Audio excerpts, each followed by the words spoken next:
dumating ang unos at bagyo, kapag ang lupa'y biglang yumanig, kapag ang bahay sumuong sa bahay, may mga taong agad na lalapit. Walang tanong kung sino ang tatawagin, walang oras para magatubili. Bitbit ang tapang, pag-asa at dasal para sa buhay na kailangang sagipin. Sa gitna ng dilim, sila ang ilaw. Sa gitna ng takot, sila ang tanaw. Bawat sigaw na humihingi ng tulong ay kanilang sasagutin hanggang dulo. Sakuna, sakuna, kapag panganib ay nasa paligid, Lorem at Rescue laging nakahanda, kahit sariling buhay ay maisantabi. Sakuna, sakuna, sila'y bayani sa bawat saklolo.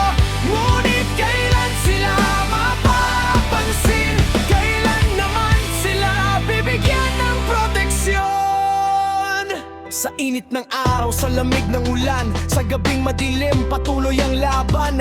Walang reklamo, walang hinihintay, basta may buhay na dapat may ligtas. Pagkatapos ng sakuna, sila'y uuwi. Pagod ang katawan, sugat ang damdamin, ngunit kinabukasan muli na namang tatawa, muli na namang haharap sa panganib.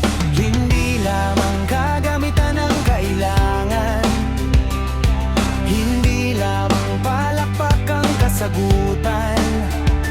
May pamilya rin silang naghihintay, may kinabukasang dapat pangalagaan. Sakuna, sakuna, kapag panganib ay nasa paligid, Lorem at Rescue laging nakahanda, kahit sariling buhay ay maisantabi. Sakuna, sakuna, sila'y bayani sa bawat saklolo. Ngunit kailan sila mapapansin? Kailan naman sila bibigyan ng proteksyon?